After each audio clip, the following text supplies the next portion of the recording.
Proses. Nah, sudah kita mulai saja langsung. Assalamualaikum warahmatullahi wabarakatuh. Waalaikumsalam. Alhamdulillahirabbil alamin. Allahumma shalli wa sallim ala nabiyyina Muhammad wa ala alihi wa ashabihi ajma'in. Teriring doa, semoga Bapak Ibu semuanya, para mahasiswa selalu mendapatkan keberkahan, rahmat, kasih sayang, kesuksesan, kebahagiaan fit dunya wal akhirah. Amin ya rabbal alamin. Bahagia sekali di malam hari ini kita bisa bertatap maya. Kalau kemarin bertatap langsung, kita tatap maya, tidak mengurangi semangat dan kebaikan keberkahan di malam hari ini. Kita akan melanjutkan presentasi 2 makalah. Nanti disepakati pokoknya jam 9 ya selesai ya. Nanti kalau ada pertanyaan lebih lanjut boleh disampaikan di ruang grup WA begitu. Karena Bapak Ibu semuanya besok harus ke kantor mengajar kembali, maka kita membatasi maksimal ya jam 9 sudah kita selesaikan gitu. Monggo dipersilakan makalah selanjutnya. Nanti presentasi maksimal 20 menit. Kemudian ada diajukan 2 pertanyaan. Setelah diajukan 2 pertanyaan, kalau syukur ada banyak nggak apa-apa ya, ajukan saja pertanyaannya. Nanti jawabannya bisa semampunya. Kemudian setelah diajukan pertanyaan, melanjutkan pemakalah berikutnya. Nah, begitu. Nanti kalau sambil pemakalah pertama mendapatkan jawaban, menyusun menata untuk menyampaikan jawabannya. Dipersilahkan, monggo. Kalau ada kesulitan untuk share screen bisa nanti dibantu.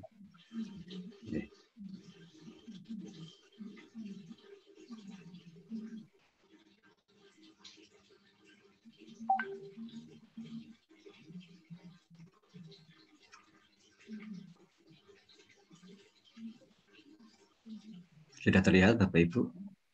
Nggih, sampun. Bismillahirrahmanirrahim. Assalamualaikum warahmatullahi wabarakatuh. Waalaikumsalam warahmatullahi wabarakatuh. Alhamdulillahirabbil alamin wa bihi nasta'inu ala umuri dunya waddin. Shalatu wassalamu ala asyrofil anbiya'i wal mursalin wa ala alihi wa sahbihi ajma'in. Allahumma sholli ala Muhammad wa ala ali Muhammad. Bismillahirrahmanirrahim. Allahumma faqihni fid-din wa 'allimni at-ta'wil. Yang terhormat Bapak Sarojat selaku dosen pembimbing mata kuliah kemuhammadiyahan, Bapak Ibu mahasiswa pasca pendidikan dasar Universitas Muhammadiyah Purwokerto yang saya cintai dan saya banggakan. Pertama-tama mari kita panjatkan rasa syukur kita kehadirat Allah Subhanahu wa taala, di mana malam hari ini kita masih diberi kesempatan bertatap muka di dunia maya dengan keadaan sehat, tak kurang suatu apapun. Shalawat dan salam semoga senantiasa tercurah kepada junjungan kita Nabi besar Muhammad Sallallahu Alaihi Wasallam yang selalu kita tunggu-tunggu uluran tangan beliau yang mulia yang insya Allah memberikan air telaga Al-Kautsar kepada kita semua sehingga kita terhindar dari rasa haus dan lapar di yaumul kiamah nanti. Bapak Ibu yang saya hormati, izinkan saya menyampaikan topik bagian dari mata kuliah Agama Islam dan Kemuhammadiyahan yaitu materi sumbangan peradaban Islam bagi dunia Barat.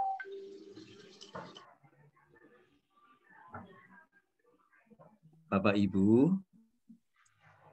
Islam menyebar di dunia Eropa, di belahan Eropa Barat sana, itu jalurnya melalui negara Spanyol. Di abad ke-7 Masehi, ketika Rasulullah SAW memulai misinya di negara Arab, pada saat itu Laut Tengah sepanjang Eropa, Asia, pantai Afrika Utara merupakan bagian dari dunia masyarakat Kristen dari berbagai sekte. Hanya ada dua agama lain selain Kristen, yaitu yang ada di Romawi, Yunani, yaitu agama Yahudi dan Manichaisme. Seiring waktu setelah masa kenabian yang dilanjutkan oleh para sahabat dan dilanjutkan oleh tabi'in, agama Islam bisa masuk ke daratan Eropa, Afrika, Asia, bahkan hingga ke Australia.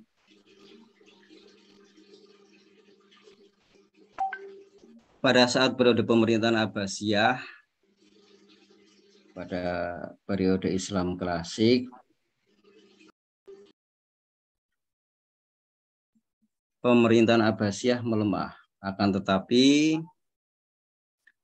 daulah-daulah yang ada di luar itu provinsi menguat menyaingi pemerintahan pusat, yaitu pemerintahan Abbasiyah.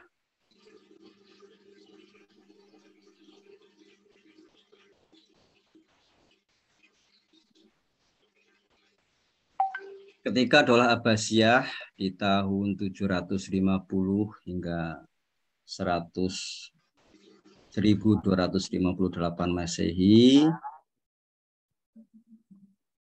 di timur mencapai puncak kemajuan ilmu pengetahuan, yaitu di Spanyol dengan berdirinya universitas-universitas seperti Universitas Cordova, Granada, Sevilla, yang menjadi gerbang transformasi kemajuan dan ilmu pengetahuan di Eropa. Universitas-universitas tersebut menjadi simbol kecemerlangan Islam yang memberikan kontribusi besar bagi kemajuan Eropa di abad pertengahan menjelang Renaissance pada abad ke-14. Kerajaan-kerajaan kecil di masa itu ikut andil memajukan ilmu pengetahuan dalam Islam. Seperti di Andalusia yang berasal dari kata Vandal, di Spanyol mencapai puncaknya pada pemerintahan Daulah Abbasiyah.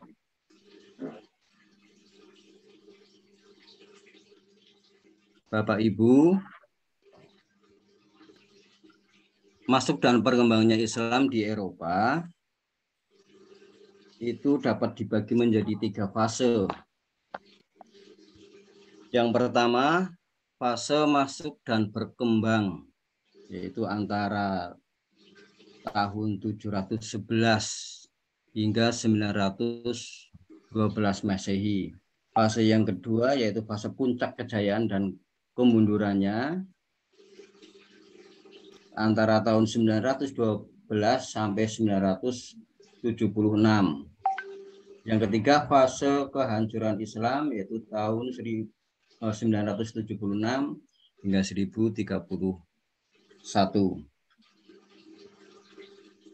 Bapak Ibu, masuknya Islam di Eropa itu pada tahun 406 Masehi.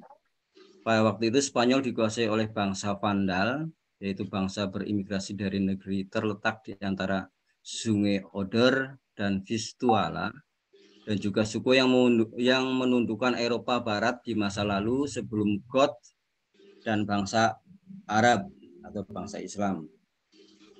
Sebelum Islam masuk ke Spanyol, negara ini dipimpin oleh Raja Roderick yang beragama Kristen dan memiliki misi kristenisasi di seluruh wilayah Spanyol. Akibat misi ini, masyarakat Spanyol terpecah menjadi 5 kelompok yang saling memusuhi. Kondisi inilah yang menyebabkan Islam masuk ke Spanyol dengan mudah tanpa perlawanan yang berarti. Sebelum menaklukkan Spanyol, umat Islam telah menguasai Afrika Utara dan menjadikannya sebagai salah satu provinsi dari dinasti Bani Umayyah. Proses penaklukan Afrika Utara selama 53 tahun.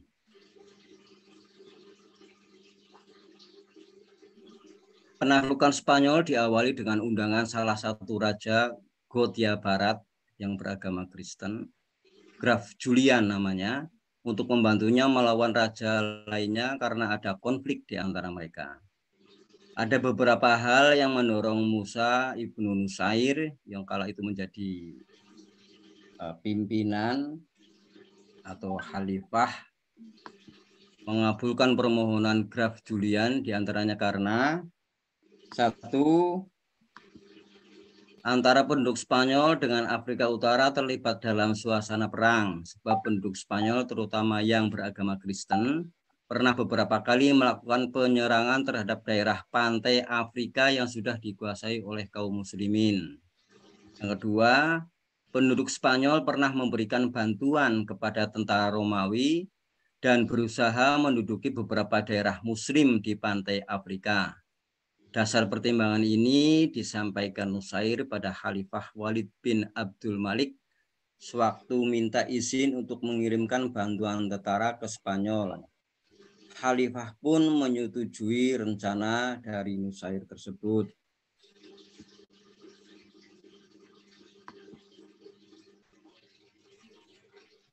Dalam penaklukan Spanyol,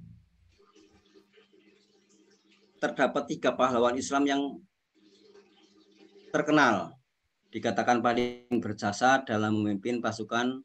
Mereka adalah Tariq bin Malik, Tariq bin Ziyad, dan Musa bin Musair.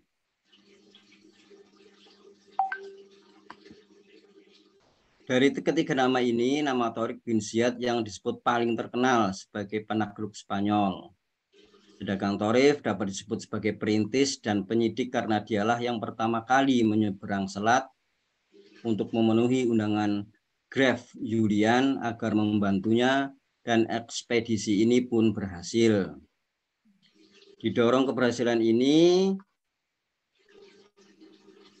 dan kemelut yang terjadi dalam tubuh kerajaan Visigoth yang berkuasa di Spanyol saat itu, dan dorongan besar untuk memperoleh harta rampasan perang, Musa bin Nusair pada bulan Rajab 711 Masehi mengirimkan pasukan ke Spanyol sebanyak 7.000 orang, terdiri dari suku Barbar, yaitu Muslim dari Afrika Utara, para Mawali, dan sebagian lagi orang-orang Arab yang dikirim Al-Walid untuk ke Spanyol di bawah pimpinan Tariq bin Ziyad.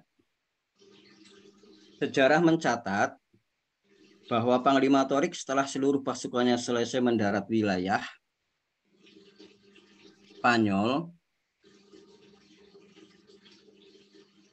kemudian menerapkan strategi yang dahulu pernah dibahas oleh Pak Prof. Tukiran, bahwa manajemen strateginya yaitu membakar seluruh kapal yang diberikan oleh Julian untuk menyeberang ke Spanyol.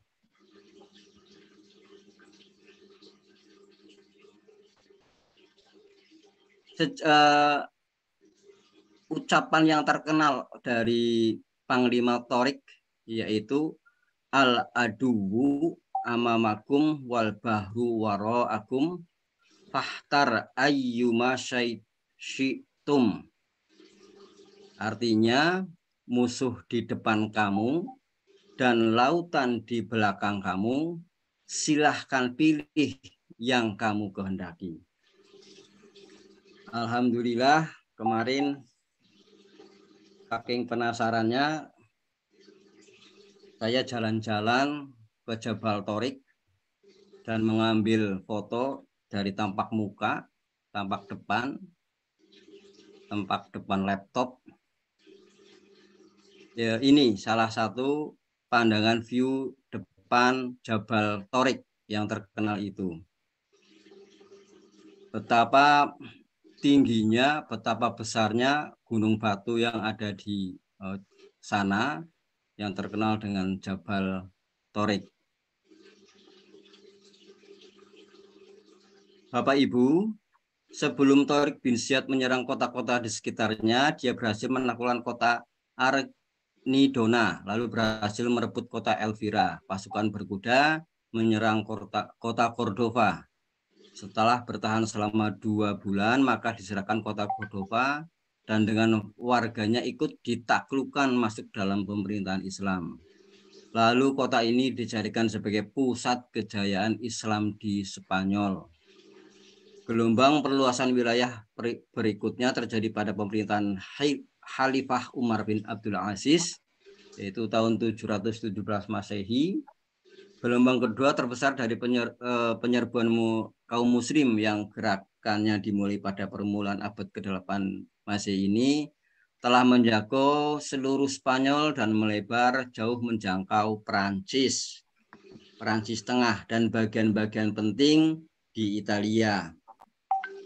Sejak pertama kali menginjakkan kaki di tanah Spanyol hingga jatuhnya kerajaan Islam terakhir di sana, Islam memainkan peranan yang sangat besar. Masa tersebut berlangsung selama lebih dari 7,5 abad. Bapak Ibu, perkembangan politik Islam di Eropa, pemerintahan pusat di Andalusia dalam menjalankan roda pemerintahannya dibantu oleh beberapa lembaga dan secara substantif lembaga ini tidak jauh berbeda dengan lembaga yang pernah ada pada pemerintahan sebelumnya ketika masih di bawah kekuasaan pusat Umayyah I di Damaskus. Sejak pertama kali menaklukkan Spanyol pada tahun 711 Masehi hingga jatuhnya kekuasaan Islam terakhir pada tahun 1492 Masehi. Islam telah memainkan peran yang sangat besar. Masa yang berlangsung lebih dari 7,5 abad tersebut dijalani umat Islam secara fluktuatif, di mana terkadang Islam berada di puncak kemegahan dan sering pula Islam dalam peperangan ataupun kehancuran.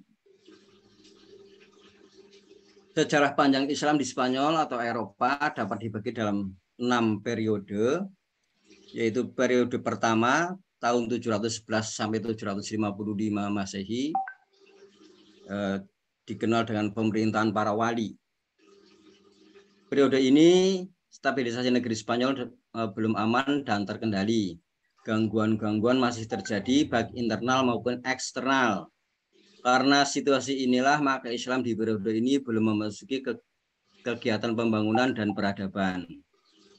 Periode ini berakhir dengan datangnya Abdul Ar-Rahman Ad-Dahil ke Spanyol pemerintahan pada tahun itu, yaitu di tahun 755 Masehi. Periode kedua yaitu antara 755 Masehi hingga 912 Masehi, pemerintah yang dikenal dengan pemerintahan Khalifah Abbasiyah di Baghdad. Ketika Daulah Umayyah di Damaskus dihancurkan oleh Bani Abbas, Abdurrahman ibnu Muawiyah berhasil meloloskan diri dan menginjakkan kakinya di Andalusia tahun 750 Masehi. Ia diberi gelar Ad-Dahil karena beliau adalah pangeran dinasti Umayyah pertama yang menginjakkan kakinya di semenanjung Iberia. Beliau berhasil menyingkirkan Yusuf ibnu Abdul Ar-Rahman Al-Fihri yang menyatakan diri tunduk kepada dinasti Bani Abbas. Selama 32 tahun berkuasa, Ad-Dahil berhasil mengatasi berbagai ancaman baik dari dalam maupun luar. Karena ketangguhannya ini diberi gelar Raja Wali Quraisy. Periode yang ketiga yaitu antara tahun 912 Masehi hingga 1013 Masehi. Ini adalah tahun puncak kejayaan Islam di Eropa.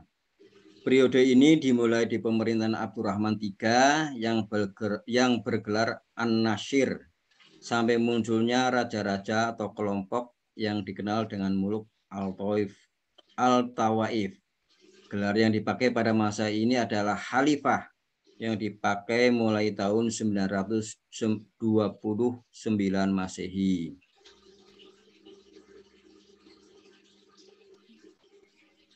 Pada periode ini, umat Islam beranjak mencapai puncak kejayaan dan kemajuan menyaingi Daulah Abbasiyah di Baghdad.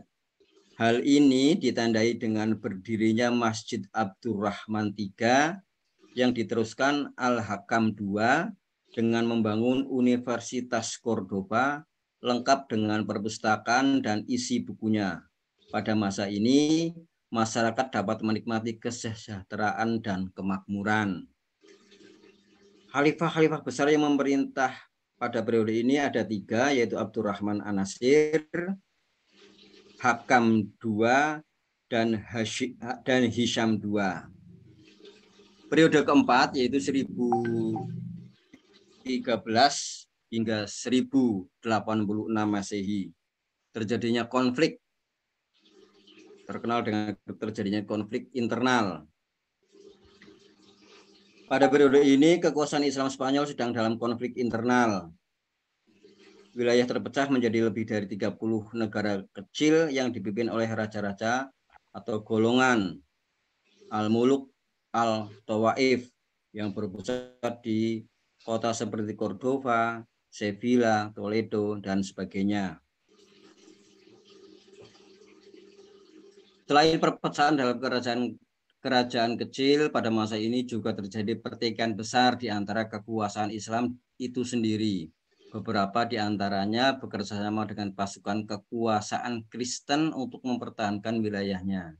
Di sisi lain, melihat kekuasaan Islam yang lemah dan terpecah, kekuasaan Kristen melakukan penyerangan kepada beberapa kekuasaan Islam. Walau demikian, dunia akademik dan keilmuan terus berlangsung. Perpindahan ilmu dan pengembangan ilmu pengetahuan tidak terhenti.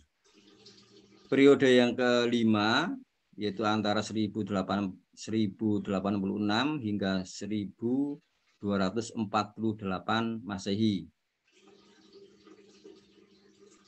Pada periode ini, meskipun masih terpecah beberapa negara, tapi terdapat satu kekuatan yang dominan, yaitu kekuasaan dinasti Murabitun dan dinasti Muwahhidun. Dinasti ini muncul atas undangan para penguasa Islam untuk mempertahankan Islam dari serangan orang-orang Kristen. Dinasti ini menguasai kembali kota-kota yang penting seperti Cordoba, Almeria, dan Granada antara tahun 1154 Masehi. Periode yang keenam, yaitu periode antara 1248 hingga 1492 Masehi. Pada periode ini, Islam hanya berkuasa di Granada, di bawah pemerintahan Bani Ahmar. Peradaban kembali mengalami kemajuan seperti zaman Abdurrahman An-Nasir. Kekuasaan ini berakhir di Spanyol karena perselisihan orang-orang istana. Periode inilah mulai musnahnya Islam di Spanyol karena dikalahkan oleh pihak Kristen sampai terjadi tragedi yang sangat merugikan Islam. Tragedi tersebut terjadi tahun 1499 Masehi. Saat itu Kardinal Ximenes dan de Cisnores mengunjungi Granada dan diskusi dengan para hakim dan ahli hukum di sana.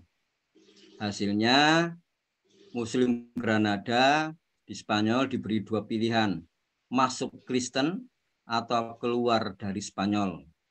Dan umat Islam memilih keluar dari Spanyol dan pindah ke Afrika Utara.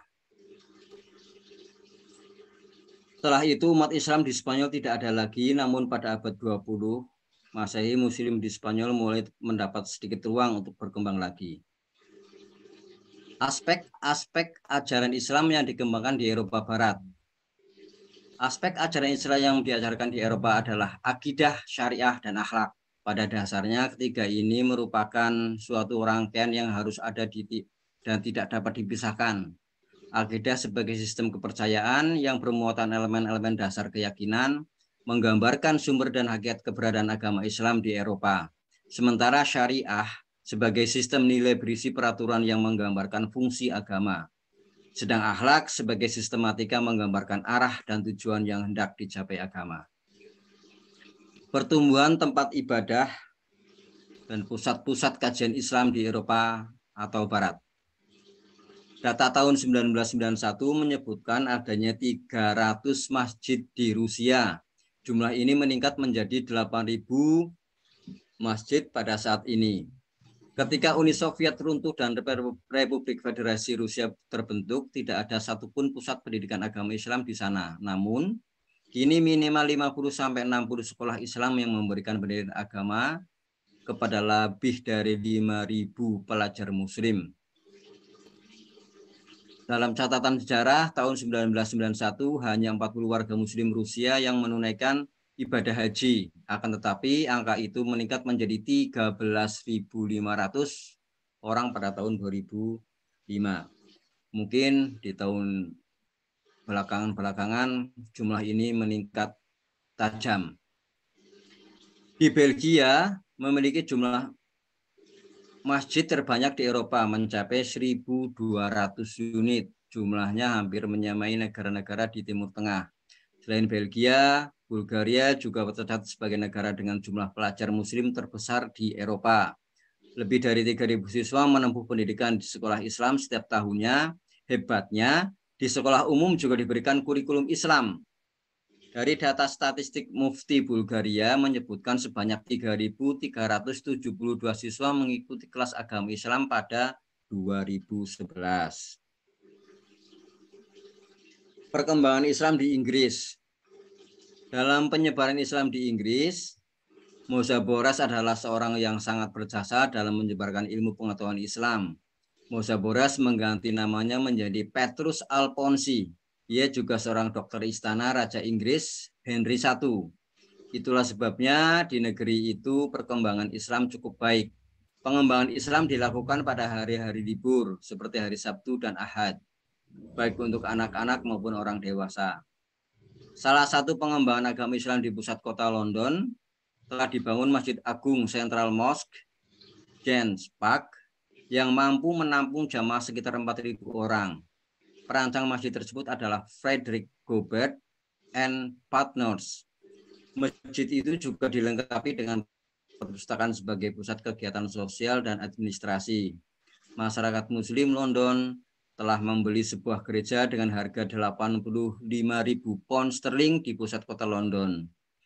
Gereja tersebut diubah bentuk menjadi masjid dan difungsikan sebagai tempat pendidikan dan pengajaran ilmu-ilmu agama Islam.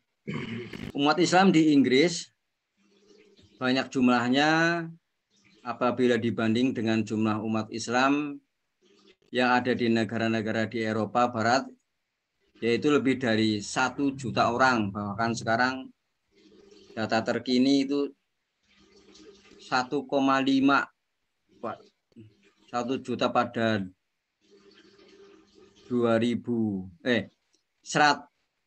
400 orang pada 1974, data terkini itu 1,5 juta orang Islam di negara Inggris. Sebagian besar dari Islamic Center dan organisasi-organisasi yang bernama Islam di Eropa itu berada di Inggris. Para orientalis Inggris sudah lebih dulu berkenalan dengan Islam dan kebudayaannya dibanding dengan sarjana-sarjana di negara-negara lain di Eropa.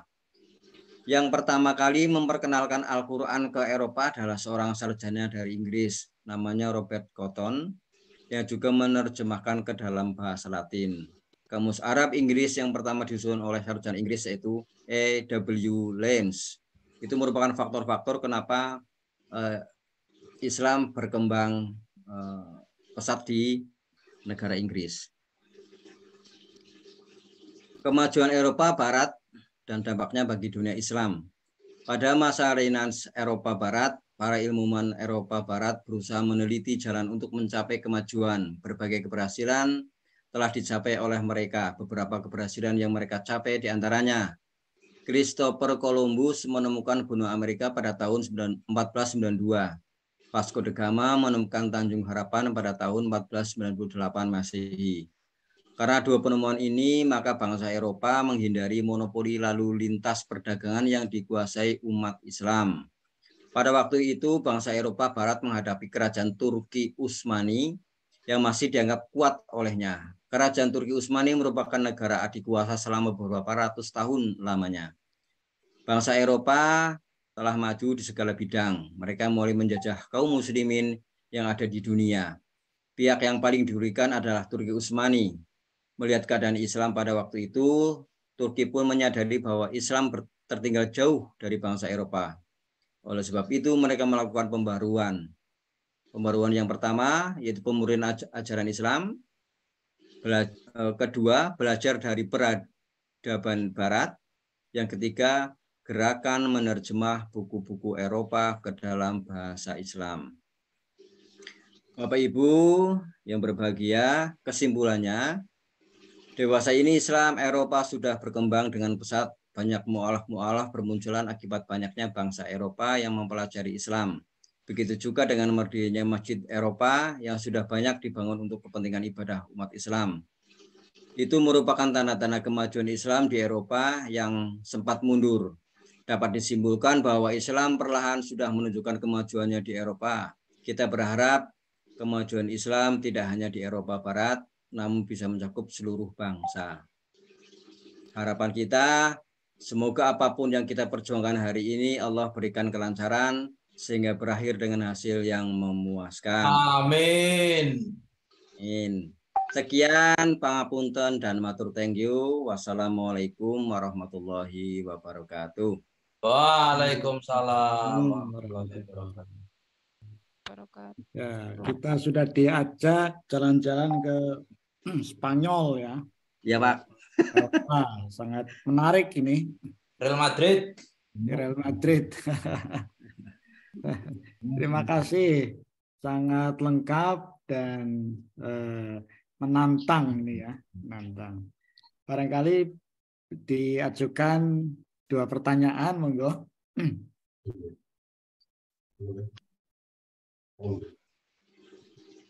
Tanya Pak. Ibu Suswarnati. Ya terima kasih atas kesempatan untuk bertanya.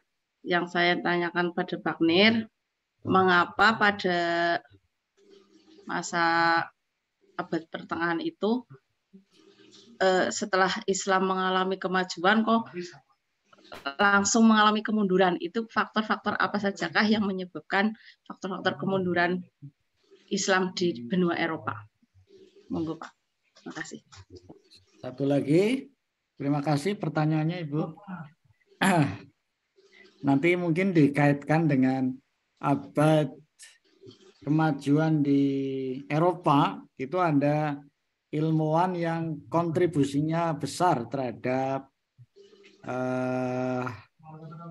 peradaban Barat. Ya, salah satunya namanya Ibnu Khaldun. Ya, Ibnu Khaldun itu lahir di peradaban Barat ya, di Spanyol. Nanti mungkin dikaitkan dengan namanya teori sejarah. Ya, teori sejarah. Saya kira beberapa dosen mungkin sudah menyinggung tentang hukum sejarah, itu lahir dari karyanya Ibnu Khaldun. Satu lagi boleh? Dari Bapak.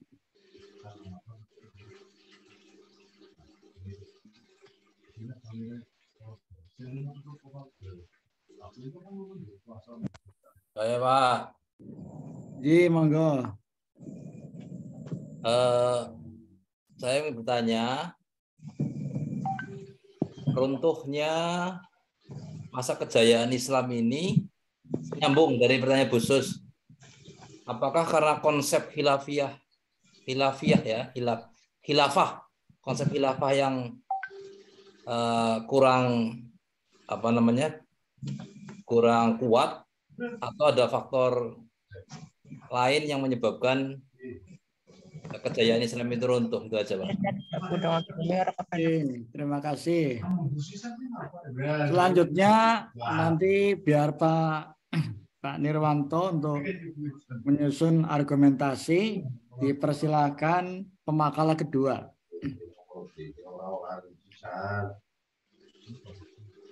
Makalah kedua bisa share screen, kalau kesulitan nanti bisa dibantu. Sambil menunggu pemakalah berikutnya, saya mengkaitkan sedikit. Ini sambil menunggu share screen dari pemakalah kedua, Bu Sinten nih. Saya Pak. Lanjut, monggo. Oke. Nanti kalau sudah tampil saya serahkan. Namanya Ibnu Khaldun tadi, itu hasil dari peradaban kemajuan Eropa ya, terutama di Spanyol. Salah satu teori Ibnu Khaldun itu, kalau yang buku yang masyhur itu Muqaddimah ya, Muqaddimah. Jadi pengantarnya malah lebih masyhur itu karena mencakup hampir semua ilmu-ilmu dasar, terutama sosiologi, kemudian sejarah, ekonomi, dan seterusnya. Nah, itu ada namanya teori sejarah. Ketika peradaban atau suatu negara itu sudah sampai kepada titik kulminasinya, titik kemajuan, maka pada saat kemudian akan namanya menjadi turun. Ya, itulah jatuh bangunnya satu peradaban. Jatuh bangun peradaban. Itu sudah menjadi hukum sejarah, disebut dengan hukum circle. Jadi kalau peradabannya sudah mentok sampai ke atas, maka nanti menjadi turun, ketika hancur. Gitu. Nah, itu dialami oleh bangsa-bangsa Barat, ya. Bangsa-bangsa Barat, termasuk juga bangsa Muslim, bangsa-bangsa Islam. Ketika Islam berada di dalam puncak kejayaan atau disebut dengan the Golden Age, maka dunia Barat berada di dalam titik rendah atau disebut dengan Dark Age, gitu ya. Nah, yang Barat turun kemudian maju, nah sementara yang Muslim itu menjadi dari atas malah ke bawah. Nah, gitu. Maka abad 15 menjadi starting point bangkitnya peradaban Islam di negara-negara Muslim. Nah, ini yang mungkin spiritnya kita mengkaji AIKA itu adalah starting untuk bangkit atau apa namanya abad ke-15 ini sebagai pijakan untuk menuju kejayaan kembali. Tapi nampaknya masih belum bangkit-bangkit ya, masih baru siuman barangkali begitu ya.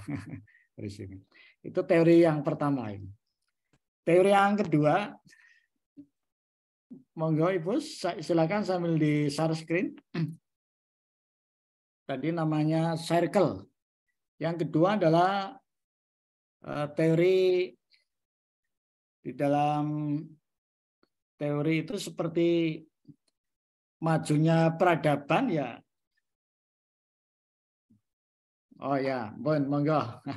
Bu Nurul, karena bentar lagi sudah pukul 9, setengah jam lagi begitu. Kita persilakan. Monggo Bu Nurul untuk menyampaikan sejarah masuknya Islam ke Indonesia. Ini tentu saja ada beberapa teori ya. Ada teori yang menguatkan menjadi starting point. Ya.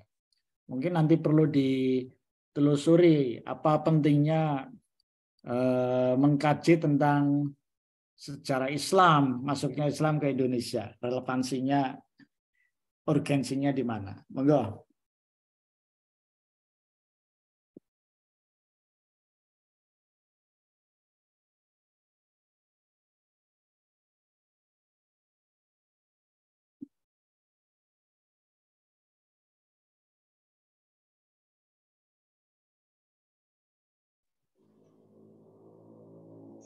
Bismillahirrahmanirrahim. Yang kami hormati Bapak Darajat MAG, yang kami hormati dan juga kami banggakan teman-teman kelas D, Magister Pendas. Assalamualaikum warahmatullahi wabarakatuh. Waalaikumsalam warahmatullahi wabarakatuh. Alhamdulillahirabbil alamin. Pada kesempatan malam hari ini kita dapat berjumpa di sini di ruang virtual ini dalam keadaan sehat walafiat, tidak ada kurang suatu apapun. Selanjutnya salawat dan salam semoga senantiasa tercurah kepada baginda Nabi Muhammad Shallallahu Alaihi Wasallam. Bapak dan Ibu sekalian, izinkan pada kesempatan kali ini kami memaparkan mengenai sejarah masuknya Islam ke Indonesia. Bahasan ini menjadi menarik, di mana Indonesia bukanlah negara yang berlandaskan pada syariat Islam. Namun, keberadaan Islam di Indonesia cukup diperhitungkan di mata dunia.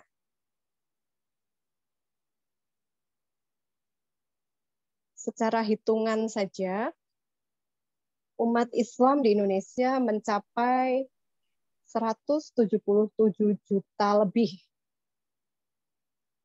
dari 201.999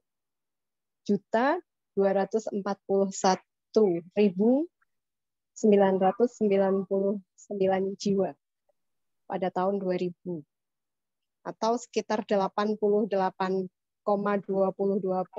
dari penduduk Indonesia. Angka ini tentu melampaui jumlah penduduk Muslim di negara-negara Islam sekalipun, yang mana presentasinya lebih besar. Misalnya di Arab Saudi saja, dengan persentase penduduk Muslim 96,6%, ini jumlahnya hanya sekitar 20,8 juta jiwa. Demikian halnya di Irak, yang mana 97% penduduknya ini beragama Muslim, ini hanya 21,7 juta jiwa. Kemudian Iran, yang 99% penduduknya adalah Muslim, ini hanya 61,5 juta jiwa. Karena besarnya penduduk Islam di Indonesia, ini sering disebut sebagai negara dengan penduduk Muslim terbesar, bahkan di dunia. Baik, berbicara mengenai Islam di Indonesia, nanti ada Islam Nusantara, kemudian masa penjajahan, dan juga kebangkitan umat Islam di Indonesia.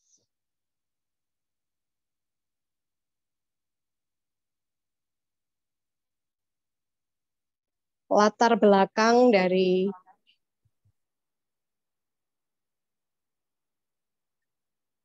bahwa ketika Islam datang, sebenarnya Kepulauan Nusantara ini sudah mempunyai peradaban yang bersumber pada kebudayaan asli, yaitu kebudayaan Hindu, Buddha dari India,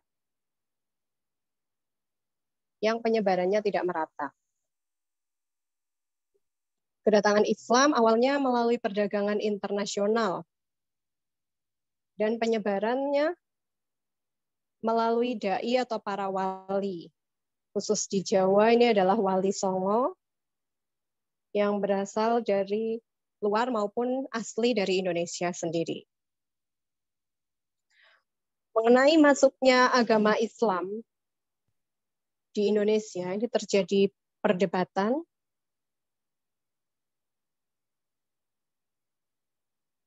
Ada yang berpendapat bahwa agama Islam masuk ke Indonesia mulai pada abad ke-13 Masehi.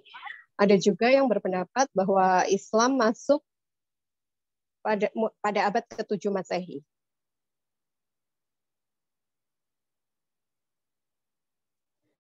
Adapun yang berpendapat bahwa Islam itu masuk ke Indonesia pada abad ke-13, ini adalah budayawan dari Belanda, yaitu Dr. Snoek Hurgonje.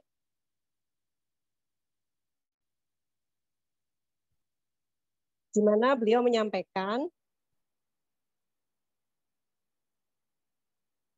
dengan adanya di abad ke-13 tersebut adalah munculnya kerajaan-kerajaan Islam.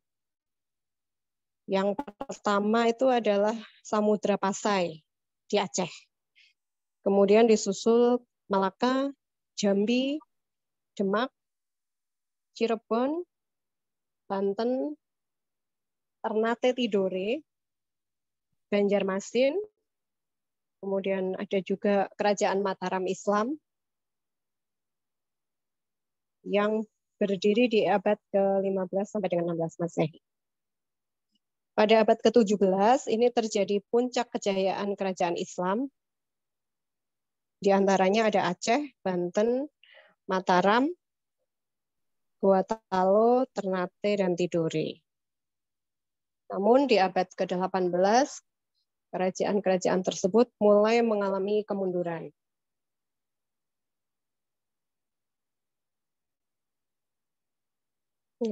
Islam datang ke Indonesia di abad ke-13 ini dibawa oleh pedagang dari Gujarat. Jadi bukan dari Arab langsung.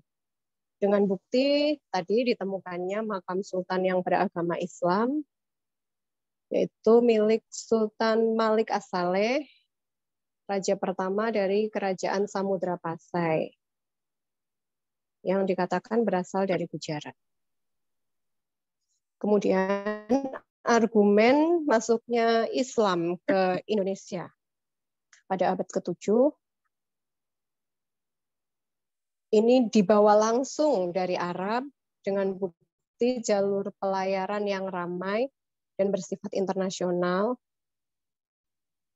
melalui Selat Malaka, Sriwijaya dan di Asia Tenggara serta Bani Umayyah di Asia Barat. Sarjana Muslim kontemporer seperti Taufik Abdullah ini menggabungkan kedua pendapat tersebut bahwa menurut beliau Islam memang sudah datang ke Indonesia sejak pertama Hijriah atau abad ke-7 hingga ke-8 Masehi. Tapi baru dianut oleh pedagang Timur Tengah di pelabuhan-pelabuhan. Jadi penyebarannya baru di pesisir, daerah Indonesia yang pesisir. Kemudian baru masuk secara besar-besaran dan mempunyai kekuatan politik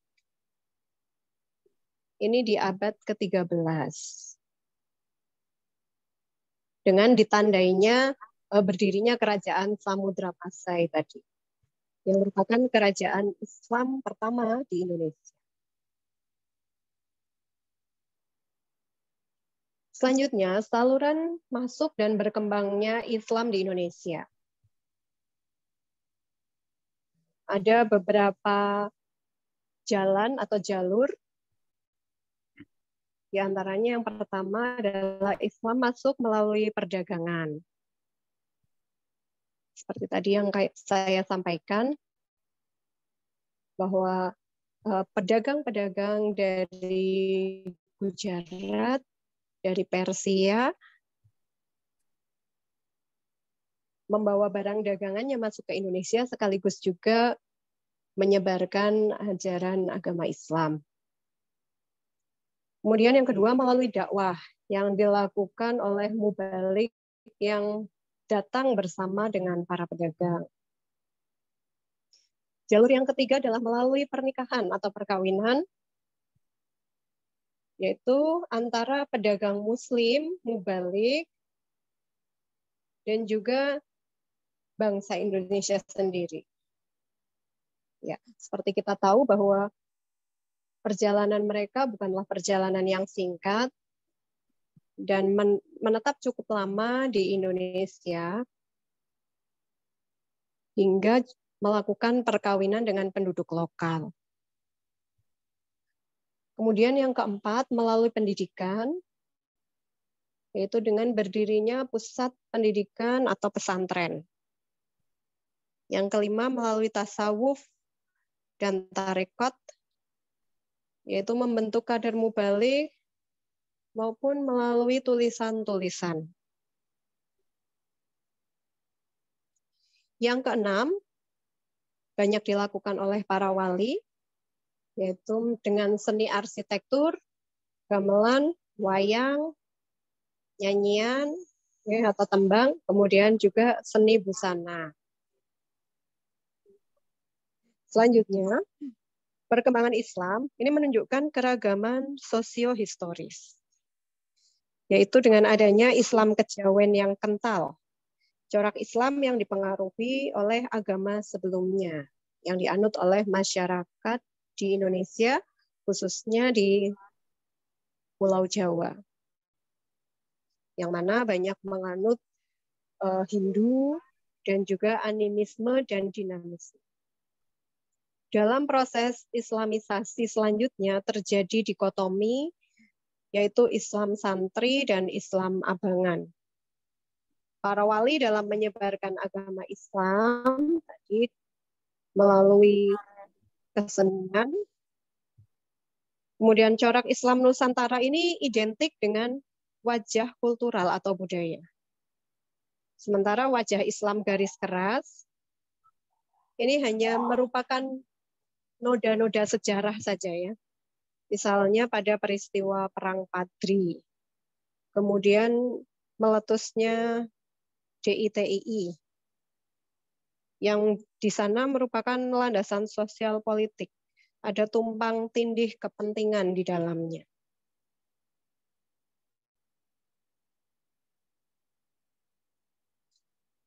Selanjutnya, perkembangan politik Islam di Indonesia terbagi menjadi sebelum kemerdekaan, yaitu masa kesultanan, masa penjajahan, kemudian masa penjajahan Belanda dan masa penjajahan Jepang. Kemudian di masa kemerdekaan, ada masa revolusi dan masa mempertahankan kemerdekaan. Pada masa penjajahan, Belanda melakukan politik Islam. Tokohnya yaitu Snow Gourgounet. Umat Islam menjadi terkungkung di sini.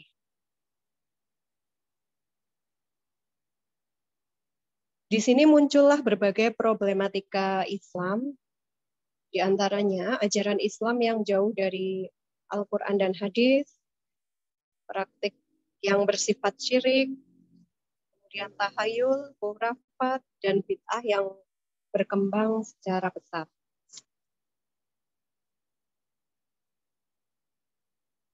Sementara pada masa revolusi, muncullah kebangkitan umat Islam. Ini terjadi di abad 20, bersamaan juga dengan kebangkitan organisasi kemerdekaan. Pada saat itu, organisasi Islam juga banyak bermunculan. Di antaranya ada Jamiat Khair yang berdiri pada tahun 1905, kemudian disusul dengan Sarekat Dagang Islam yang berubah menjadi Sarekat Islam di tahun 1911. Kemudian juga berdirinya Muhammadiyah pada tahun 1912, disusul dengan Al-Irsyad pada tahun 1913, Persatuan Islam pada tahun 1923, dan Nahdlatul Ulama pada tahun 1926. Sebetulnya masih banyak lagi yang lain, tapi kami sampaikan itu saja.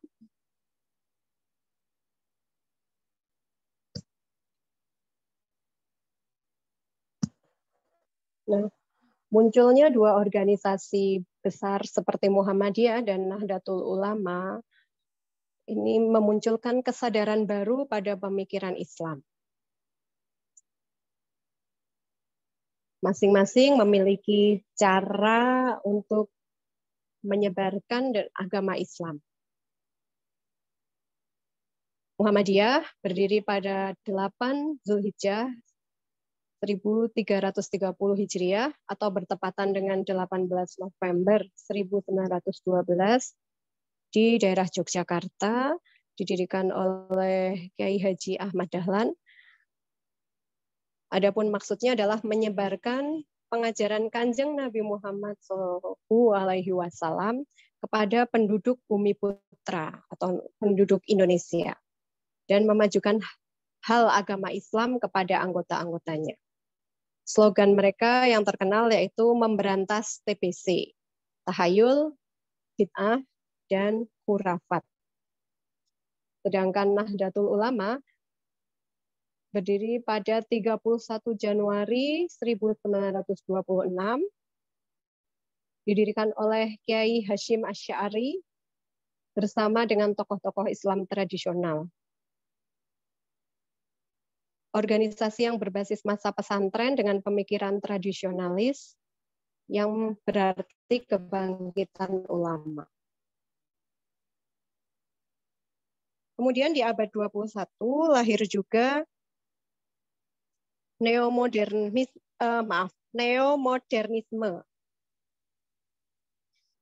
yaitu Islam yang liberal, transnasional, juga neo-revivalisme, atau Islam yang lebih keras atau radikal.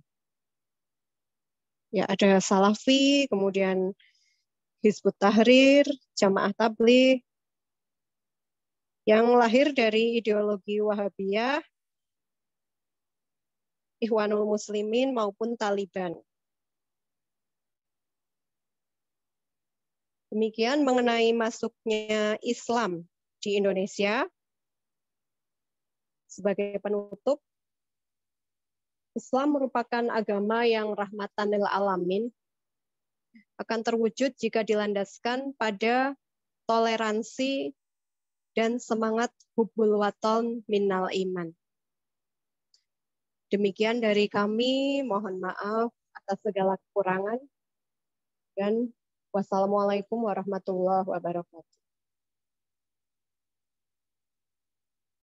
Waalaikumsalam warahmatullahi wabarakatuh. Cukup lengkap pembahasan tentang sejarah masuknya Islam ke Indonesia. Beberapa bagian-bagian tadi sudah menjadi buku yang cukup mendalam ya.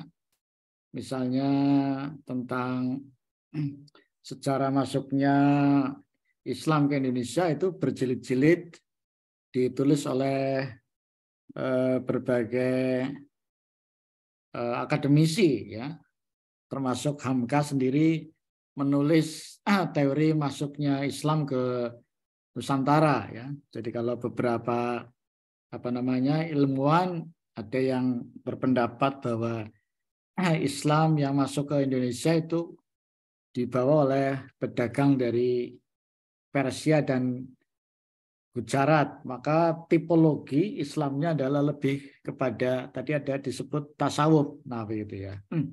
Tapi berbeda dengan Hamka, ya. Hamka punya teori tersendiri, bukan dari Persia atau Gujarat, malah justru langsung dari Mekah, ya. Sehingga kemudian tipologinya dia kemudian membuktikan ya teori-teori tersebut.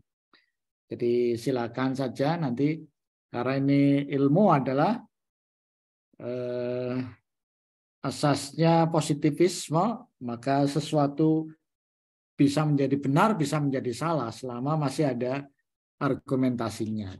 Tadi sudah disampaikan di bagian awal urgensi mengkaji tentang sejarah masuknya Islam, maka kita bisa memetakan.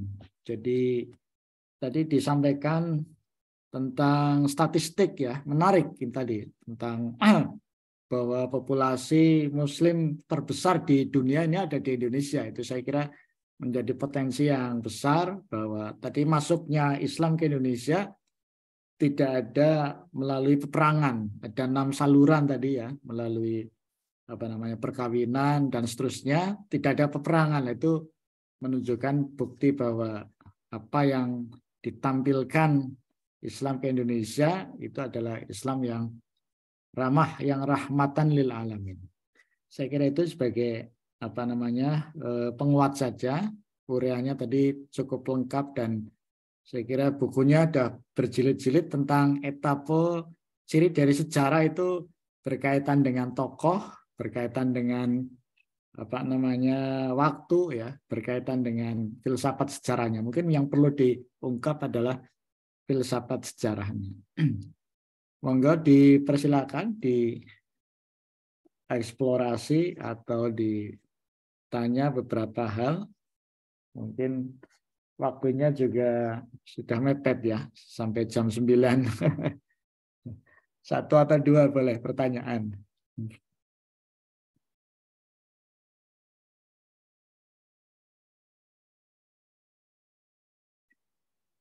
Spektrumnya tadi sangat luas ya, sangat luas. Mungkin nanti bisa dibatasi di awal atau di akhir. Kalau yang tadi tentang Islam di masa Belanda itu juga menarik ya. Itu berjilid-jilid buku mengkaji tentang Islam pada masa pemerintahan Belanda, kemudian Jepang dan seterusnya ya. Boleh, silakan. Kalau tidak, kita kembalikan ke pertanyaan nomor 1. Atau saya bertanya dulu boleh Ibu Rahmah. Kalau tidak ada dari teman-teman yang bertanya. Ini saya kira. Iya, monggo. Assalamualaikum warahmatullahi wabarakatuh. Waalaikumsalam warahmatullahi wabarakatuh. Pak Ahmad. Izin bertanya kepada Ibu Nurul begitu mengenai penyebaran agama Islam di Nusantara.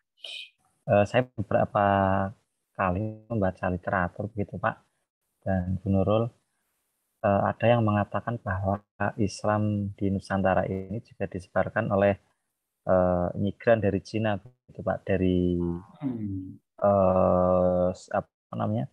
dari Fujian dan Guangdong begitu Pak, di abad ke-15. Kemudian ada yang menyebutkan juga bahwa beberapa wali songo itu sebenarnya berasal dari Cina begitu. Apakah literatur itu atau apa yang saya baca itu benar begitu, atau bagaimana sebenarnya penyebaran Islam di Nusantara itu dari Cina? Bagaimana begitu Pak? Terima kasih. Iya, terima kasih. Saya kira bagus juga untuk ditanyakan. Ini nanti menjadi mozaik. Barangkali nanti bisa ketemu di arkeologinya ya, arkeologinya. Terima kasih pertanyaannya. Monggo. Saya kembalikan ke pemakalah pertama Pak Nirwanto, Ustadz Nirwanto nih. Kita diajak tadi sudah sampai ke Spanyol. Sudah motret dari arah depan ya, dari bukitnya tadi Gibraltar ya dia. Dari depan laptop Pak. Oh, dari depan laptop ya.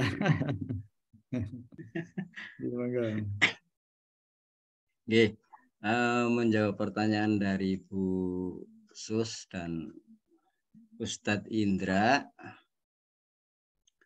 bahwa kenapa kok sudah jaya tiba-tiba terjadi kemunduran Islam di Eropa. Apakah termasuk karena adanya khilafah seperti itu menurut Ustadz Indra? Ada beberapa faktor yang menyebabkan Islam mundur di Eropa. Di samping masalah tadi yang dibahas teman-teman, masalah harim gitu.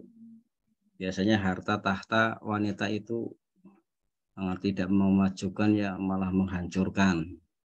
Di samping itu adanya konflik Islam dan Kristen terus-menerus yang ada di Eropa, bahwa dengan Islam maju di Eropa memantik rasa kebangsaan yang tinggi bangsa-bangsa Eropa untuk memerangi Islam. faktor selanjutnya yaitu tidak adanya ideologi pemersatu, bahwa pemerintahan Islam di Eropa itu membiarkan masyarakat Spanyol, Eropa lainnya itu memeluk agamanya sendiri. Mereka hanya cukup untuk memberikan upeti dan pernyataan bahwa tidak akan memberontak. Terus yang selanjutnya, yang ketiga itu faktor kesulitan ekonomi. Pada saat kejayaan Islam, para pemimpin-pemimpin Islam itu memfokuskan pembangunannya di bidang sarana dan pendidikan. Jadi untuk bidang-bidang yang lain yang bisa mempersatukan masyarakat Eropa itu tidak menjadi perhatian. Terus terjadinya rebutan kekuasaan. Ini karena banyaknya harim-harim yang memang mungkin melahirkan banyak keturunan, makanya tidak adanya sistem peralihan kekuasaan yang jelas. Di yang rosa itu yang berkuasa, seperti itu. Dan yang terakhir mungkin adanya Islam di waktu itu di Eropa itu tidak terhubung dengan negara-negara Islam di benua lain. Jadi seperti terpencil, berdiri sendiri, seperti itu. Jadi tidak ada ikatan emosional antara Islam di daratan Eropa dengan Islam negara Islam di negara lain. Mungkin itu jadi penyebab kemundurannya Islam di Eropa. Terima kasih. Terima kasih Ustadz Nirwanto. Saya kira sudah lengkap tadi identifikasi kemunduran, kehancuran, ya. Satu peradaban yang itu diteorikan menjadi teorinya Ibnu Khaldun. Teorinya Ibnu Khaldun dikenal sebagai teori spiral. Ya, spiral kalau sudah di atas nanti maka kemudian dia menjadi turun, jatuh bangunnya satu peradaban. Ini mengambil surat 3 ya, surat 3, surat Al-Imran ayat 140. Jika kamu pada perang Uhud mendapat luka, maka mereka pun pada perang Badar mendapat luka yang serupa. Dan masa kejayaan dan kehancuran itu kami pergilirkan di antara manusia agar mereka mendapat pelajaran. Nah, ini yang disebut dengan filsafat sejarah. Nah, gitu, filsafat sejarah. Artinya bahwa dalam sejarah itu ada pelakunya, ada waktunya, ada pelajarannya. Nah, pelajaran penting itu jangan sampai terulang kembali. Tapi yang dicatat dalam Al-Quran adalah seringkali manusia tidak bisa mengambil pelajaran. Padahal catatan sejarahnya masih ada. Bukti-buktinya sejarah masih ada. Maka dalam Al-Quran itu kita diperintahkan untuk siru fil ardi fayanduru kaifakana akibatul mukadzibin. Siru itu, sir, berjalanlah, tamasyalah. Kemudian apalagi bahasa kita, tamasya, kemudian healing. Ya, healing.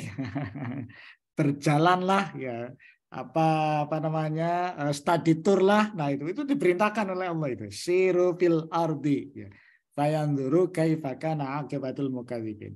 Agar apa? Agar kita bisa mengambil itu filsafat sejarah, bukti-bukti sejarah itu loh, jatuh bangunnya satu peradaban. Nah tadi sudah diidentifikasi, ada kasusnya ekonomi, kasusnya 3T tadi ya, harta, tahta, wanita dan seterusnya. Nah itu agar kita bisa mengambil pelajaran. Maka yang ketika sudah di atas, ya kita sehat, jangan sampai kemudian kita menjadi hancur centang perenang. Tapi memang watak manusia itu seringkali menjadi lupa ya, maka diingatkan dalam filsafat sejarah itu. Untuk apa di sini? Tadwil, ini namanya tadwil. Tadwil itu teori spiral. Watil kal ayyamu nudawiluha bainan nas, tadwil ya. Ya, untuk apa? Agar manusia bisa mengambil pelajaran. Saya kira bagus, tadi sudah diidentifikasi. Jadi jatuh bangunnya satu peradaban itu menjadi diteorikan oleh ilmuwan secara pertama, ya, secara pertama oleh Ibnu Khaldun. Ibnu Khaldun itu dilahirkan pada peradaban masa Spanyol, ya, Spanyol. Ada satu lagi ilmuwan pada masa Spanyol kejayaan Islam di Eropa, ada yang tahu? Satu lagi. Mungkin kalau dalam fikih itu Ibnu Hazm. Ibnu Hazm itu alirannya lebih ke formalis, ya, aliran zuhiri, mazhab zuhiri. Kemudian ada lagi namanya Ibnu Rus. Ibnu Rus itu filosof besar, ya. Itu lahir di peradaban Spanyol, ya, Ibnu Rus, dan seterusnya. Baik, dilanjutkan. Terima kasih sudah dieksplorasi oleh Ustadz Nirwanto. Yang selanjutnya, monggo Bu Nurul. Baik, terima kasih atas pertanyaannya untuk Pak Ahmad. Izin mencoba menjawab Pak Darajat mengenai teori masuknya Islam yang dibawa oleh imigran dari Cina. Bahwa Islam di Cina itu sudah ada pada abad ke-7 ya, dengan diutusnya 3 sahabat Rasulullah. Kemudian 2 diantaranya meninggal dalam perjalanan dan ada 1 yang sampai di sana dan mendakwahkan agama Islam di sana. Namun demikian, Muslim di Cina ini merupakan kelompok minoritas. Dan akan banyaknya penduduk di Cina ini membuat mereka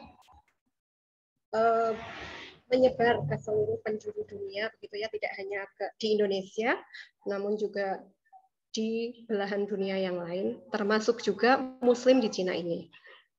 Jadi pada abad ke-15, Muslim Cina ini bermigrasi, diantaranya ke daerah Indonesia. Ini Muslim yang menempati daerah Guangzhou dan Fujian yang sampai di Indonesia ini. Nah, tetapi mereka menyebarkan agama, datang ke Indonesia itu bukan dengan tujuan menyebarkan agama Islam. Tujuan utama mereka adalah mencari penghidupan yang lebih layak.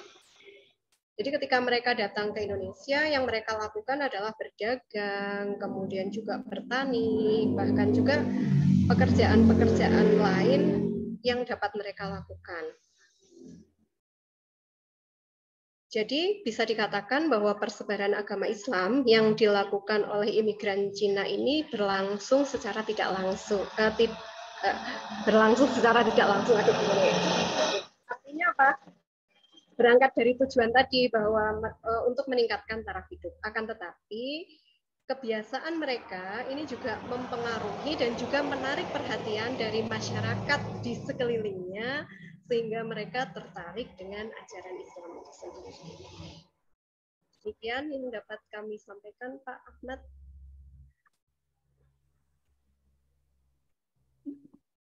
Sudah jam 9, ya. Yang pertama tadi untuk Islam yang disebarkan oleh Cina ini mungkin nanti bisa dibaca dari beberapa literatur, ya. Watak tentang Islam dari Cina. Salah satunya adalah memang ada hadis yang menjelaskan utlubul ilma walau bisin, gitu ya. Tetapi itu sebenarnya bukan hadis, ya. Tuntutlah ilmu sampai ke negeri Cina. Tadi sudah disampaikan ada sahabat Nabi yang berdakwah sampai ke negeri Cina, ya. Negeri Cina. Bahkan ada Cheng Ho, ya. Cheng Ho itu panglima perang, ya, yang ini menjadi ikonnya Semarang itu kan, Cheng Ho itu. Jadi beberapa masjid di kota mungkin yang terbesar itu Semarang, Surabaya, di Purbalingga ada juga, ya, Masjid Cheng Ho, ya. Itu menjadi lambang tentang bagaimana Cina juga berperan dalam penyebaran ajaran Islam, ya. Tapi yang kita soroti dalam konteks ini sesungguhnya filsafat sejarahnya yang pertama adalah artinya semangat untuk berdakwah dari orang-orang terdahulu yang melampaui ya Bayan Island ya, melampaui pulau itu sungguh luar biasa begitu. Semangatnya Nabi itu. Itu karena apa? Memang karena di samping ini perintah Allah, perintah Nabi, tetapi juga sekaligus mendapatkan kebaikan dunia akhirat dengan berdakwah tersebut Nabi itu. Jadi nanti yang pertama kita bisa melihat bahwa dengan berdagang sekaligus menyebarkan ajaran Islam, profesi itu adalah profesi yang mulia ya, profesi yang mulia. Di samping tadi menyebarkan ajaran Islam, mereka rata-rata juga adalah para pedagang gitu ya, para pedagang. Nanti bisa dilihat dianalisis daerah-daerah yang spektrumnya Islamnya kuat adalah di daerah pantai, daerah pedagang gitu ya. Sehingga mobilitas kemudian spektrum ajaran Islam itu menjadi kuat, menjadi tersosialisasi dengan adanya kegiatan tersebut. Jadi mempraktekkan sekaligus juga menyebarkan gitu. Ini menjadi menarik nanti dianalisis, namanya Muhammadiyah periode formatif. Itu ditulis oleh Prof. Zenuri ya. Itu disertasi di McGill University. Kalau yang sudah kita kirimkan kan di McGill, tapi untuk yang tesis. Nah, kata Pak Zenuri, periode formatif Muhammadiyah itu disebarkan atau dakwanya Ahmad Dahlan, Kiai Haji Ahmad Dahlan itu sampai Kalimantan, sampai Purwokerto, Kebumen dan seterusnya. Itu mereka semangatnya luar biasa begitu ya, semangatnya luar biasa. Dan rata-rata adalah para pedagang. Tetapi kemudian setelah periode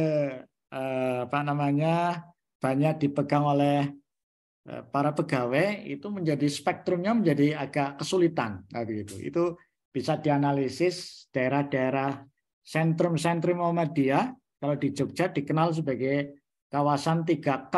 Ya. Ada Kauman, ada Kota Gede, ada Karangkajen. Itu adalah basic pedagang. Nah, begitu. Jadi mungkin menjadi betul juga bahwa dengan berdagang itu maka perekonomian menjadi kuat. Tadi sebab kemunduran itu karena ekonomi juga ya. Ekonomi lah ini mungkin kita perlu juga melatihkan anak-anak untuk belajar kemandirian ya, kemandirian yang dagang itu menjadi pintu-pintu rezekinya menjadi lebih luas begitu. Jadi mungkin nanti bisa tarik benang merahnya bahwa dengan dagang itu sekaligus mereka berperan untuk berdakwah, karena dengan dakwah itu bisa dipraktekkan bagaimana bentuk perdagangan yang baik. Nah, gitu ya. Dalam surat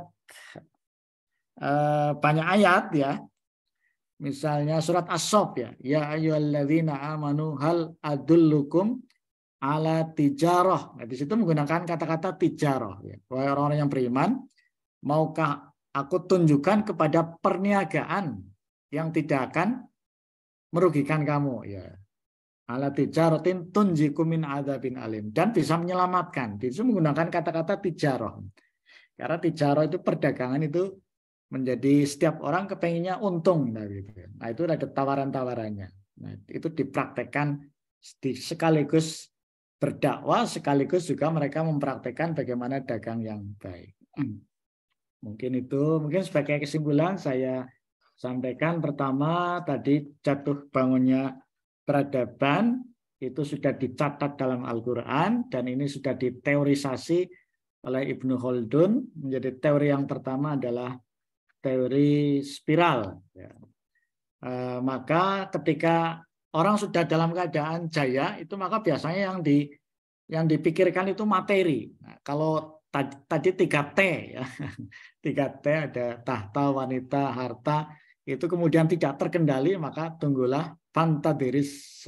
Maka yang agar kita tidak hancur ya, disinilah pentingnya untuk saling nasihat menasehati, saling bersama dengan jamaah ya. Al barokatu ma'a jamaah. Kebaikan itu bersama dengan jamaah, bersama dengan orang, karena dengan orang yang saling sehati, Kemudian perjuangan itu nanti saling menguatkan, saling menasehati. Ketika salah, dinasehati. Tapi biasanya kalau sudah jaya ya menjadi lupa ya. Dulu sebelum dapat kursi, suka membaca ayat kursi. Ya. Tapi setelah dapat kursi, malah ayatnya yang hilang. Nah, ini seringkali begitu ya. Kemudian yang kedua tadi tentang urgensi kita belajar sejarah untuk teori masuknya Islam di Indonesia. Ada beberapa teori sebenarnya ya secara teoritis itu sah-sah saja, tetapi yang perlu kita mungkin analisis lebih lanjut bahwa persoalan dakwah itu adalah persoalan sesungguhnya semangat dakwahnya bagi orang-orang terdahulu luar biasa ya, sampai kemudian yang pertama dari negara lain pun ya, punya misi, punya dakwah, semangat untuk menyebarkan ajaran Islam. Mungkin kalau spektrum kita jadikan lahan kebaikan kita melalui sekolah itu untuk menjadi menyemai peradaban untuk kejayaan masa yang akan datang. Mungkin kalau kita dakwah ke luar provinsi kan agak sulit kalau dalam konteks sekarang ya, karena sudah masyarakat sudah sedemikian tertata, ada hukum-hukum yang mungkin harus kita laksanakan. Mungkin dalam ranah yang lebih sempit adalah kita jadikan lingkungan kita, diri kita, keluarga, sekolah sebagai wilayah untuk berdakwah, menyemai peradaban dan kejayaan. Saya kira itu mungkin yang bisa kita sampaikan. Kurang dan lebihnya mohon dimaafkan. Kita akhiri dan baca hamdalah dan doa kafaratul majelis. Alhamdulillahirabbil alamin. Asyhadu an la ilaha illa anta astaghfiruka wa atubu ilaik. Assalamualaikum warahmatullahi wabarakatuh. Waalaikumsalam warahmatullahi wabarakatuh. Mungkin nanti sesekali ikut Facebooknya atau IG-nya, namanya Imam Samsi Ali ya. Samsi Ali itu orang Indonesia yang berpengaruh di Amerika. Nanti saya kirimkan FB-nya dan IG-nya itu. Jadi kalau ada persoalan baik politik, hubungan Islam dan politik di Amerika, orang yang paling berpengaruh itu adalah orang Indonesia, namanya Imam Samsi Ali. Dakwahnya sudah sampai ke Amerika gitu. Barangkali tadi diajak jalan-jalan ke Spanyol, jalan-jalan ke Amerika. Terima kasih. Assalamualaikum warahmatullahi wabarakatuh. Waalaikumsalam. Kami